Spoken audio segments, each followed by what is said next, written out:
नमस्कार, मैं हूं कुमार गजेंद्र। जनपद ऑन द स्पॉट में आपका स्वागत है। हमारे एक दूसरे social media platform podcast with Kumar Gajendra में भी आपका स्वागत है। अब बात करते हैं दिल्ली के अंदर बढ़ते हुए एनक्रोचमेंट की।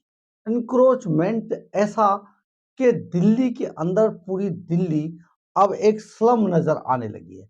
बीते 9 साल के अंदर, यानी कि जब से दिल्ली के अरविंद केजरीवाल मुख्यमंत्री बने हैं, तब से लेकर अब तक झुग्गी झोपड़ी बन चुकी है दिल्ली। दूसरी समस्या ये है कि यहाँ पर जाम की स्थिति है क्योंकि एनक्रोचमेंट लगातार बढ़ रहा है।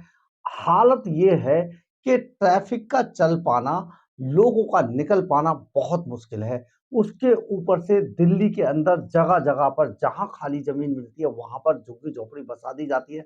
साथ में जो कॉलोनाइजर्स हैं वो अवैध जमीनों पर अवैध तरीके से लोगों को प्लॉट काट देते हैं, वहां पर जमीन बसा देते हैं। जो पूरा माहौल इससे बन के खड़ा हुआ है, उससे पूरी दिल्ली अवैध स्लम एक तरीके से नजर आ रही है। हर जगह पर झुग्गी झोपड़ियों की भरमार है। सड़कों के किनारे, हाईवे के किनारे, रिंग रोड के किनारे जहां जमीन मिलती है वहां पर झुग्गी झोपड़ियों को बसा दिया जाता है। इस सब से इसकी हालत यह है कि सरकार ने एक और बड़ी बात आगे चलते हुए, क्योंकि जो दिल्ली के मुख्यमंत्री अरविंद केजरीवाल हैं, उनकी सोच ही दरअसल ये है कि जो राजधानी दिल्ली है, जो देश का एक तरीके से कहा जाए चेहरा है, पूरी दुनिया के अंदर देश का जो चेहरा है दिल्ली, उसको इस तरीके से बदसूरत, बदरंग कर दिया जाए कि दिल्ली में लोग आए तो एक बार फिर से विदेशों में लोग कह सके कि झुग्गी झोपड़ियों वाला इलाका है। आप समझिए, एक दिल्ली के अंदर कोई अगर शीला दीक्षित के जो राष्ट्रमंडल खेलों के दौरान जो कंस्ट्रक्शन कराए गए थे, जो चीजें बनी थी, उनके अलावा दिल्ली के अंदर सिवाय विज्ञापनों के और सिवाय बड़ी बड़ी बातों करने के सरकार ने कुछ नहीं किया। इसके अलावा दो काम अरविंद केजरीवाल ने बड़े किए, जिससे दिल्ली पूरी तरीके से बदरंग हो गई। एक तो दिल्ली के अंदर जो बैगर एक्ट था, जिसकी वजह से दिल्ली के अंदर, राजधानी दिल्ली में भीख मांगना कानूनी अपराध था। यानी कि ये 1952 में ये एक्ट बनाया गया था, जिसमें कि दिल्ली के अंदर भीख मांगने को कानूनी अपराध बताया गया था। और उसकी वजह से कोई भी अगर भीख मांगता हुआ पकड़ा जाता था तो भिखारियों को उठाकर उनके जो सेंटर्स बनाए थे वहां पर रखा जाता था। इसके लिए बाकायदा एक डिपार्टमेंट हुआ करता था दिल्ली सरकार के अंदर, लेकिन उसको खत्म कर दिया अरविंद केजरीवाल सरकार ने आने के बाद। दूसरा ये कि दिल्ली के अंदर जो स्लम्स को खत्म करने की जो मुहिम चलाई गई थी कि झुग्गी झोपड़ियों को हटा दिया जाएगा पूरी तरीके से, या बाहरी दिल्ली में उनको भेजा जाएगा, और दूसरे जो लोग आकर, जो दूसरे देशों से, बांग्लादेशी हो गए, रोहिंग्या हो गए, अदर जितने बर्मा के लोग हो गए, जो आके यहाँ पर झुग्गी झोपड़ियां बसाते थे, उनको पूरी तरीके से ये रिमूव कर दिया जाएगा। ये एक पूरी मुहिम चलाई जाती थी, सरकार की चलाई जा रही थी। लेकिन इसके बीच में अरविंद केजरीवाल एंड कंपनी आ गई और ये सारी मुहिम पर ताला लगा दिया गया। और अब हालत ये है कि दिल्ली पूरी स्लम हो चुकी है। इससे अब कोर्ट भी आजिज आ चुका है, कोर्ट भी परेशान हो चुका है। पिछले दिनों हाई कोर्ट ने इतनी सख्त टिप्पणी की और ये तक कह दिया एमसीडी के वकीलों को, और एमसीडी को ये तक बोल दिया कि अगर ऐसा ही चलता रहा तो इसका मतलब आने वाले दिनों में किसी भी दिन कोई ना कोई ऐसा भी आएगा जो इंडिया गेट पर भी घर बनाकर रहना शुरू कर देगा, यानी कि झोपड़ी डाल लेगा, घर बना लेगा। आप, क्योंकि ये तो सब स्लम हो गया, यहाँ तो सभी का हक है। आप कहते हैं बार बार इस तरीके की चीजें उठाते हैं, तो ये एक बड़ी गंभीर टिप्पणी थी कोर्ट के द्वारा, हाई कोर्ट के बेंच के द्वारा। ये जो हाई कोर्ट की बेंच थी, ये एक्टिंग चीफ जस्टिस मनमोहन और जस्टिस मनमीत पीएस अरोड़ा की जो बेंच थी, ये सुनवाई कर रही थी। दरअसल हुआ क्या कि द्वारका इलाके में बहुत सारी अवैध कॉलोनियां काट दी गई हैं, उन पर एक तरीके से डेमोलिशन ड्राइव चलाई जा रही थी। जो स्पेशल टास्क फोर्स है दिल्ली की तरफ से, वो डेमोलिशन ड्राइव चला रही थी।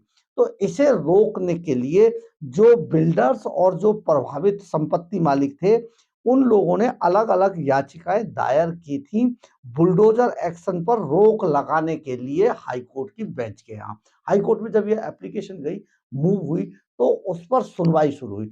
इस पर सुनवाई करते हुए जब बेंच ने बेंच के सामने ये सारा मामला रखा गया तो बेंच जो है इतनी नाराज हो गई स्लम्स को देख के कि आप आखिर करना क्या चाहते हैं? आपके हाथ इतने रंगे हुए हैं, आप साफ हाथों से आइए ना।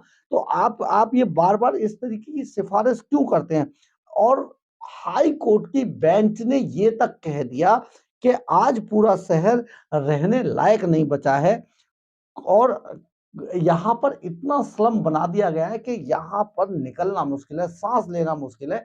अगर यही चलता रहा, ऐसा ही चलता रहा, आप लोगों की बात को सुन इस तरीके से कार्रवाई रोक दी गई, तो आने वाले समय में कोई भी इंडिया गेट पर भी जाकर घर बना लेगा और आराम से रहना शुरू कर देगा। ऐसा नहीं हो सकता है और कोर्ट ने बहुत डाँट पिलाने के बाद इस पूरे मामले को कोर्ट ने याचिकाकर्ताओं को एमसीडी की अपीलीय न्यायाधिकरण के पास जाने को कह दिया, आदेश दे दिया और उन्होंने साफ इनकार किया बुलडोजर एक्शन पर कि ऐसा नहीं हो सकता। दिल्ली के अंदर दिल्ली को स्लम बनने के लिए नहीं छोड़ा जा सकता है।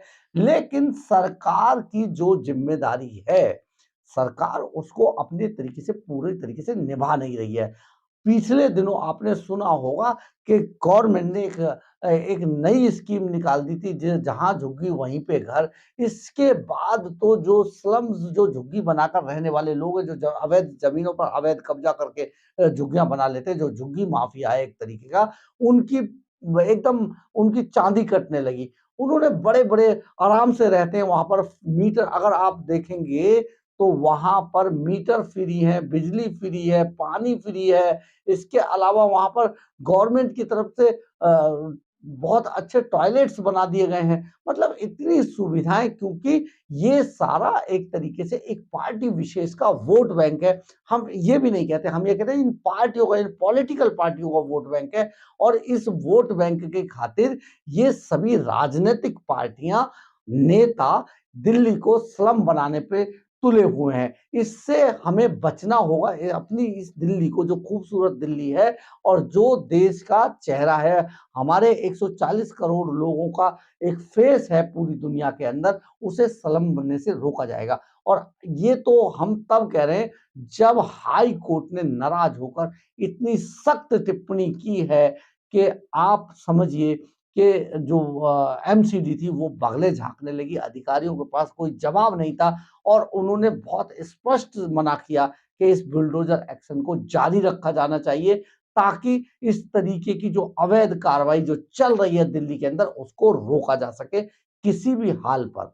तो ये बड़ी बात है कि अब जो सरकार यहाँ पर झुग्गी-झोंपड़ी कल्चर को लाने की कोशिश कर रही है, उसे रोकने के लिए अब अदालतें भी सक्रिय हो गई हैं और किसी भी तरीके से कानून सम्मत तरीके से वो इन सब स्लम एरियाज़ को और अवैध कब्ज़ों को हटाना चाहती हैं। अगर आपको हमारी खबर अच्छी लगी हो, तो आप इसे लाइक, सब्सक्राइब और शेयर ज़रूर कीजिएगा। कमेंट्स बॉक्स में अपनी राय ज़रूर लिखिएगा, इससे हमें ऊर्जा मिलती है। जय हिंद, जय भारत।